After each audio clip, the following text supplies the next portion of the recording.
Fala, meu povo! Bom, o vídeo hoje é aqueles plantões, né?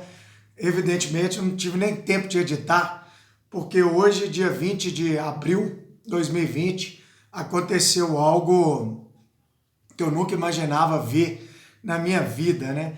Ver o barril de petróleo fechar a um preço negativo.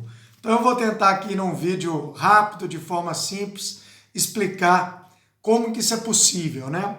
Então o negócio é o seguinte, primeiro nós temos que entender que existem dois tipos de petróleo comercializados no mundo, dois tipos básicos, né?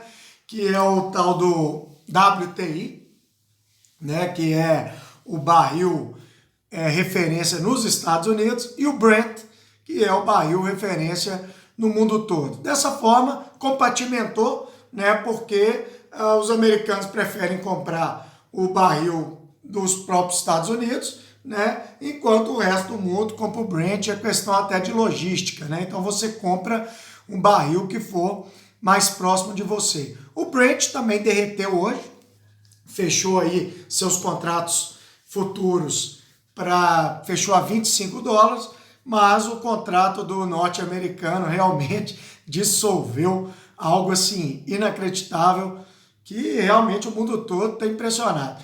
E aí, por que um barril pode ser vendido a um preço negativo, né? Na verdade, você vai pagar para alguém levar o petróleo. E a resposta é relativamente simples, né? O mundo, em especial os Estados Unidos, eles estão com os estoques de petróleo no máximo, no topo. O mundo que compra o Brent ainda tem alguma capacidade de armazenar petróleo, pequena, mas tem. Os Estados Unidos estão lotados de petróleo. Por quê? Porque o preço já vinha muito baixo, né? Então, o petróleo foi estocando, era um produto muito barato, teve gente que comprou no preço baixo, achando que no futuro ele iria subir e ia ganhar dinheiro com isso, enfim. E também entrou o coronavírus, uma quarentena mundial, e o consumo de petróleo realmente caiu drasticamente, né? Nosso uso de petróleo hoje está muito pequeno. Eu estava vendo uma reportagem aqui de Belo Horizonte falando que o consumo de combustível caiu aí de 60% a 80%. Então, realmente, não tem ninguém usando petróleo, né? Vamos dizer assim. E os estoques muito altos. E aí, como é que funciona esse setor de mercado futuro? Ele funciona assim. Você, 2, 3 meses antes, você compra uma remessa de petróleo. Geralmente, quem compra é uma pessoa que não quer o petróleo, são especuladores, né? Eles compram antes. E aí, quando chega próximo à data limite da entrega desse petróleo, geralmente 10 dias antes, né? Eles vendem por um preço mais elevado, em geral. Por quê? Porque eles compraram 2, 3 meses atrás e já estão vendendo um petróleo ali, já prestes a ser entregue, né? Então, muita gente ganha dinheiro com isso.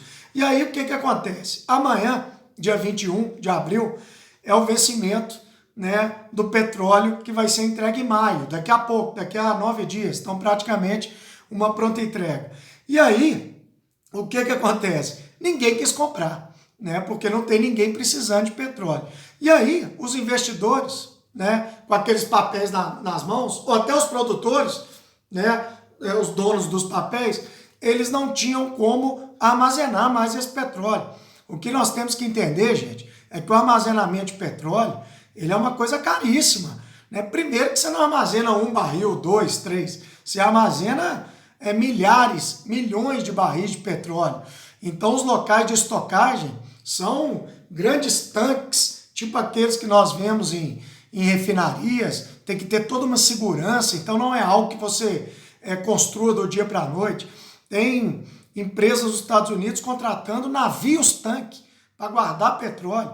Então imagina, navio-tanque é tipo um petroleiro.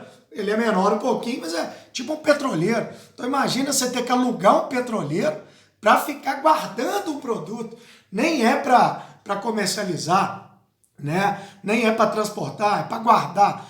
Então os contratos vencem amanhã e quem morresse com esse contrato na mão ia ter que retirar o petróleo lá da refinaria e guardar, né? Então os especuladores e até os produtores preferiram pagar para que os compradores, entre aspas, né, eles estão recebendo, levassem esse petróleo embora e estocassem de alguma forma, né? Porque a estocagem ela ficaria muito mais cara do que os 37 dólares negativos que eles tiveram que pagar para alguém levar esse petróleo embora. Aí você pode pensar assim, mas por que não queimou esse petróleo ao invés de ter que pagar para alguém tirar? Evidentemente, você causaria um dano ambiental, seria multado por isso, né? Se você jogasse esse petróleo num rio ou no mar, a mesma coisa, você causaria um impacto ambiental gigantesco, seria multado, poderia ser até preso, né? Evidentemente, se fosse algo premeditado. E outra dúvida da galera por que você tem que vender? Por que você não para a produção, né? A verdade, quem produz petróleo, você tem todo um maquinário, você tem toda uma infraestrutura, você tem empregados, você tem campos que não podem parar totalmente de trabalhar. Então, algum nível de produção tem que existir para você não paralisar completamente a empresa, né? Então, você tem que estar produzindo, mesmo que seja um pouquinho, e não tem lugar para estocar, né? Então, o que eles tiveram que fazer, algo inédito, né? O Brent, ele até foi negociado a 25 dólares. Esse petróleo americano, WTI, ele realmente não tinha onde ser estocado.